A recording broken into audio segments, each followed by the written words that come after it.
Deputy CM Pawan Kalyan ప్రస్తుతం కేసనపల్లిలో పర్యటిస్తున్నారు. సముద్ర జలాల ప్రభావంతో దెబ్బతిన్న కొబ్బరి చెట్లు ఏవైతే ఉన్నాయో వాటిని పరిశీలిస్తున్నటువంటి పరిస్థితి. ఈ సందర్భంగా రైతులతో కూడా ఆయన మాట్లాడారు. అక్కడి నుంచి రోడ్డు మార్గంలో శివకోడు గ్రామానికి వెళ్తారు. అదేవిధంగా అక్కడ ఒక సభ కూడా నిర్వహించబోతున్నారు. ప్రస్తుతం మనం ఆ లైవ్ చూస్తూ ఉన్నాం. దానికి సంబంధించిన ఓవరాల్ డీటెయిల్స్ అందించడానికి మా ప్రతినిధి శ్రీరామూర్తి సిద్ధంగా ఉన్నారు లైవ్లో. శ్రీరామూర్తి, ఏంటి అప్డేట్?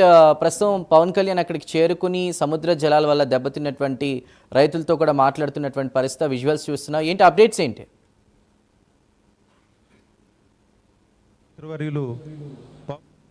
కేసనపల్లిలో ఆ ఉప్పుటేరు వల్ల నష్టపోయిన రైతులు ఎవరైతే ఉన్నారో ఆ రైతుల్ని స్వయంగా పరామర్శించి వారికి జరిగిన సమస్యలు తెలుసుకోవడానికి ఇప్పుడు పవన్ కళ్యాణ్ పర్యటన కొనసాగిస్తున్నారు.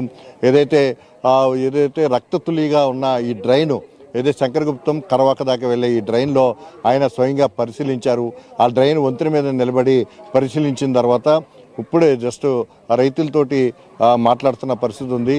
ఏదైతే ముందుగా ఆ దెబ్బతిన్న మోడుబారిన ఈ కొబ్బరి తోటలు ఏమున్నాయో ఈ కొబ్బరి తోటలన్నీ కూడా పరిశీలించారు.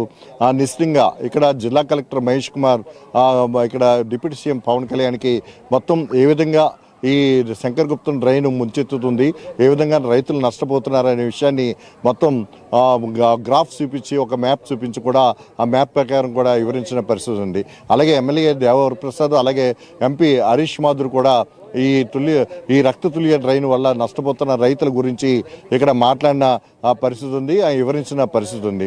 అయితే ఇప్పుడు దాదాపుగా ఎప్పుడు ఈ డ్రైన్ పరిస్థితి ఇలాంటి ముంపు పరిస్థితి వచ్చిందని చెప్పి కూడా ఆరా తీశారు. 2004 నుంచి కూడా ఈ సమస్య ఉత్పన్నమవుతుందని చెప్పి ఇక్కడ వివరించిన పరిస్థితి ఉంది. అలాగే 2004లో 2005లో కొంత కొంత డ్రెడ్జింగ్ చేసిన తర్వాత మళ్ళీ వదిలేశారు. తర్వాత 2016-18లో కూడా